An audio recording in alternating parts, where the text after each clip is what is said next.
En el vídeo anterior hemos visto cómo fue la reconquista desde el punto de vista cristiano.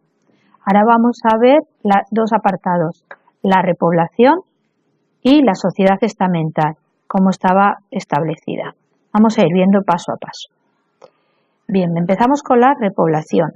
Cuando los cristianos comienzan a conquistar tierras, tienen que llenarlas de colonos, de personas que vivan allí, de cristianos, porque si dejan que allí vivan solo los musulmanes, al cabo de un par de años, pues esos musulmanes se han hecho con las tierras y con el gobierno y tenemos que volver a guerrear con ellos, no me interesa. Entonces, ¿qué es lo que hay que hacer? Hay que traer gente del norte, cristianos que quieran vivir aquí al sur, donde es una zona así un poco más peligrosa y demás. ¿Qué es lo que hacían? Les conceden señoríos, que son grandes territorios, a los nobles y a los monasterios para que ellos quieran irse más para abajo, porque es un sitio más peligroso, claro, porque está más cerca de la frontera, ¿vale? Entonces, vamos a ir viendo. Los judíos y los mudéjares, los judíos son de otra religión y estaban en las tierras musulmanas, cuando los musulmanes las habían conquistado, y se quedan allí. ¿Y ahora qué son los cristianos los que las conquistan? Pues los judíos, ¿qué hacen? Pues se quedan también allí, en las tierras que habían sido reconquistadas. ¿Y quiénes son los mudéjares?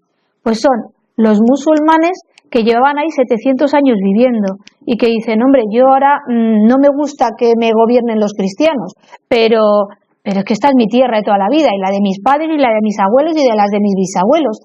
No me voy a ir a África, es que yo África no tengo nada que ver con ella. Y entonces se quedan a vivir en las tierras cristianas. Los cristianos, os acabo de decir, que vienen desde el norte a asentarse en los nuevos territorios. Los mozárabes eran los cristianos que no se habían convertido al islamismo. Por lo tanto, cuando los cristianos van y recuperan esos territorios, ellos sí que se ponen muy contentos. Por fin han vuelto los nuestros. Y entonces se quedan en esas tierras. La ventaja de los mozárabes es que resulta que ellos habían aprendido muchas cosas de los musulmanes porque llevaban muchos años conviviendo con ellos. Con lo cual, se incorporan al mundo cristiano. Aprendemos cosas de los árabes. Vale, avanzamos. Bueno, los señoríos que os he dicho antes es que les daban, los reyes conceden a los nobles y a los monasterios grandes territorios para decir, venga, yo te regalo esto, si tú eres capaz de mandar gente allí. ¿A quién se lo mandaban? A los nobles y al clero, a los sacerdotes, a los obispos, a los abades, ¿vale? Vamos ahora a ver cómo estaba dividida la sociedad. Estaba dividida en estamentos, en grupos muy establecidos, y uno no se podía mover de un estamento a otro. La nobleza, ¿a qué se dedicaban? Defendían los territorios que les habían dado los reyes, como hemos dicho, los señoríos. ¿Y dónde vivían? Pues en los castillos. ¿Y cuál era su trabajo? La guerra. Durante 700 años los nobles se dedicaron a luchar intermitentemente, ya os digo, contra los musulmanes. ¿Y quiénes eran los caballeros? Estaban por debajo de los nobles. Eran vasallos del rey o de los nobles. Le debían obediencia al rey o a los nobles. El clero, que es el segundo estamento, estaba formado por obispos, sacerdotes, monjes, monjas. ¿A qué se dedicaban? A rezar, lo primero, ¿vale? A celebrar misas y, muy importante, a copiar libros. Gracias al trabajo que se hizo en la Edad Media en los monasterios, que se dedicaban, aquí lo vemos, que están copiando libros, ¿lo veis? A mano, un librito a mano porque no había imprenta. La imprenta se inventa en 1440.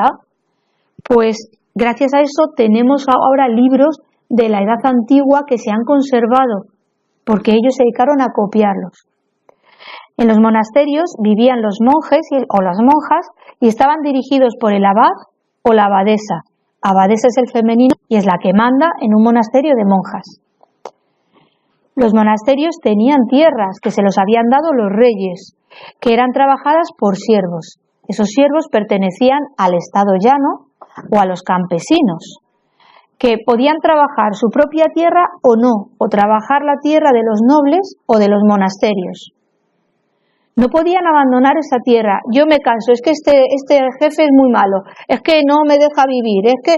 Pues no tenían permiso, tenían que vivir toda su vida en esa tierra. Si el noble, ellos pedían permiso y el noble le decía, vale, sí, no hay problema, te puedes ir, pues entonces podían irse. Pero lo habitual es que el Señor no quiera que los siervos se vayan de sus tierras. A veces lo que hacían era huir, salían huyendo y si les pillaban, pues o les mataban o les volvían al señorío para que trabajaran allí. Pero podían irse a vivir a las ciudades, a los burgos, y si llevaban más de un año viviendo en el burgo, podían obtener la ciudadanía de ciudadano de la ciudad, burgalés.